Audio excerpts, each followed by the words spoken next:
खूनी कुआं। सीमा गर्मियों की छुट्टियों में अपनी नानी के गांव आई थी। सीमा नानी के घर पहुंचने के बाद अपनी नानी के पैर छूती है और उनसे आशीर्वाद लेती है। तभी उसकी नानी उससे कहती है, इतनी बड़ी हो गई मेरी सीमा, चल जल्दी से हाथ मुंह धो ले, मैं तेरे लिए खाना लगा देती हूँ। भूख लगी होगी ना? हाँ नानी, भूख तो लग रही है मुझे, आपके हाथ के बने हुए पीले दाल और चावल खाने की। कितना टाइम हो गया है मुझे आपके हाथ का बना हुआ दाल चावल खाए हुए। तू तो नौकरी में व्यस्त थी, तो तुझे कहाँ से टाइम मिलेगा अपनी नानी के लिए? और जब इतने टाइम बाद आई है तो ज्यादा टाइम के लिए रुक कर जाएगी तू। हाँ नानी, इस बार पूरे 2 महीने के लिए आई हूँ। सीमा की नानी अंदर जाकर उसके लिए खाना बनाने लगती है। सीमा कमरे में अकेली होती है, तभी उसे किसी औरत के रोने की आवाज सुनाई देती है। वो कभी खिड़की से बाहर झांकती है तो कभी दरवाजे से बाहर झांकती है। उसे समझ में नहीं आ रहा होता है कि आखिर रो कौन रहा है। तभी नानी खाना लेकर आ जाती है। वो अपनी नानी से कहती है, नानी, कोई औरत रो रही है क्या? मैं जब से यहाँ आई हूँ तब से मुझे यहाँ किसी औरत की रोने की आवाज आ रही है। हे भगवान, कहीं ये वही तो नहीं? बोलो ना नानी। अरे कोई नहीं रो रहा, ये तेरे मन का वहम है। और तू ना अब खाना खा ले, ज्यादा यहाँ वहाँ की बातों में ध्यान मत दिया कर। जल्दी से खाना खा और फिर मेरे साथ आ जा मेरे कमरे में, दोनों बैठकर खूब सारी बातें करेंगे। ऐसे ही अगले दिन सीमा अपनी नानी के साथ गांव के बाजार जा रही होती है। उसी रास्ते में फिर से किसी औरत के रोने की आवाज आती है। वो अपनी नानी से कहती है, अरे नानी, क्या सच में तुम्हें अभी भी किसी औरत की रोने की आवाज नहीं सुनाई दे रही? मुझे किसी औरत की बहुत बुरी तरीके से रोने और चीखने की आवाजें आ रही हैं। मैं बहुत परेशान हूँ नानी, आखिर ये कौन है? मुझे लगता है कि सीमा को शहर भेज देना चाहिए, यहाँ रहना उसके लिए ठीक नहीं। नानी बोलो ना, आप चुप क्यों हो जाती हो? सीमा, तू घर चल, मुझे तुझसे बहुत जरूरी बात करनी है। नानी सीमा को घर ले आती है और सीमा से कहती है, सीमा, कल सुबह तू शहर वापस चली जाएगी। अरे अचानक? आखिर क्या बात है नानी, आप मुझे ऐसे जाने को क्यों कह रही हो? मैं बस जो कह रही हूँ उस पर ध्यान दे। तू कल सुबह यहाँ से चली जाएगी, और ये बात मैं कोई मजाक में नहीं बोल रही। तू कल जाएगी तो मतलब जाएगी।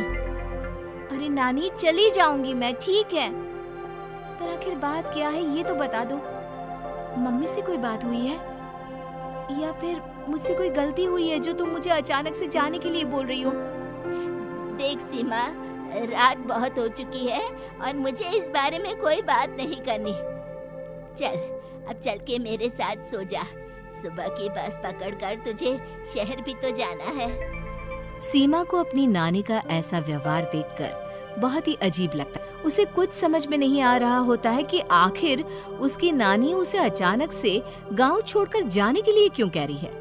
ये सारी बातें सोचते सोचते सीमा की आंख लग जाती है और वो अपनी नानी के साथ सो जाती है। ऐसी ही आधी रात को सीमा को फिर से किसी औरत की रोने की आवाज सुनाई देती है।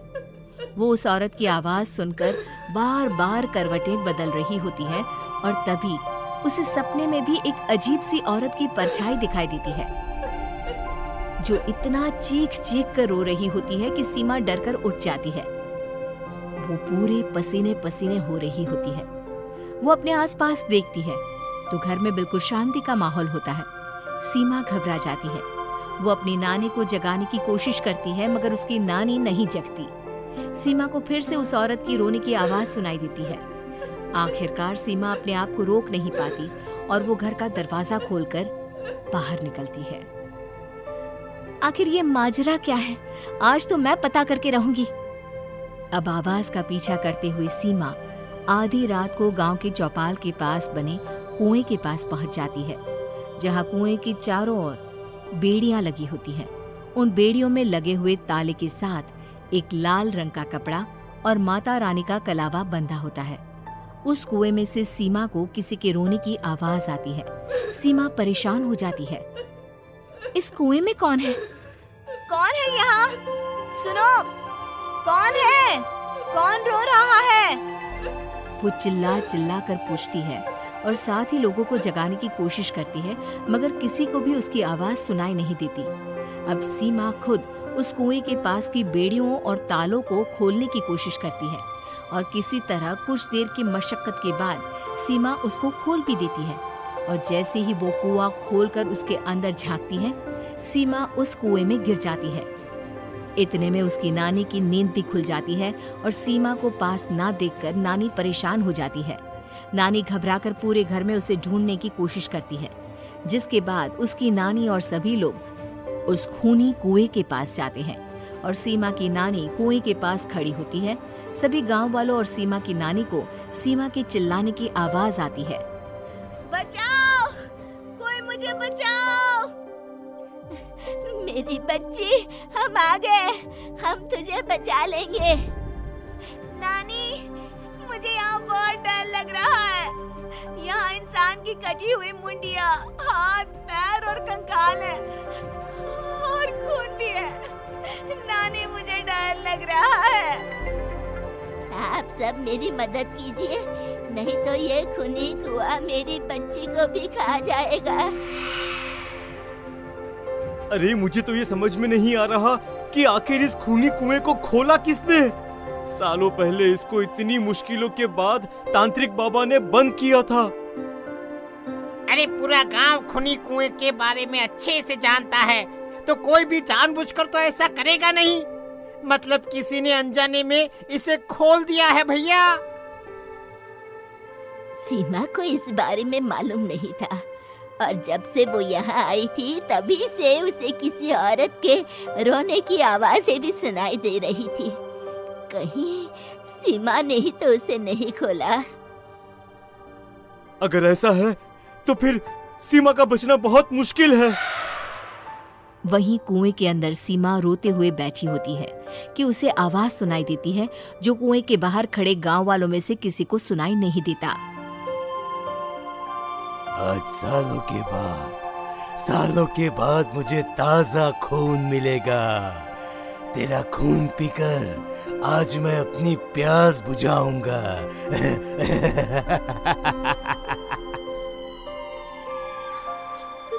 कौन है? कौन है? मत मारो प्लीज, मुझे जाने दो प्लीज। मैंने किसी का क्या बिगाड़ा है? वो तुझे मरने के बाद पता चल ही जाएगा। जितने में गांव वाले और सीमा की नानी कुछ सोच पाते, उतने में उन्हें सीमा के चिल्लाने की आवाज आती है और अगले ही पल सब शांत हो जाता है। क्या हुआ? सीमा, मेरी बेटी। माफ करना बहन, लेकिन अब सीमा वापस नहीं आएगी। हमें एक बार फिर से कुएं को बंद करना होगा। गांव वाले तभी तांत्रिक को बुला कर लाते हैं। एक बार फिर अपनी शक्ति से तांत्रिक बाबा उस कुएं को हमेशा हमेशा के लिए बंद कर देते हैं और वहां एक बोर्ड लगा दिया जाता है कि यहाँ आना मना है। उम्मीद है कि आपको हमारी ये कहानी पसंद आई होगी। कृपया हमारे चैनल को सब्सक्राइब करें और सभी अपडेट्स के लिए बेल आइकन जरूर क्लिक करें। और हाँ, वीडियो लाइक और शेयर करना मत भूलिएगा। Bye bye.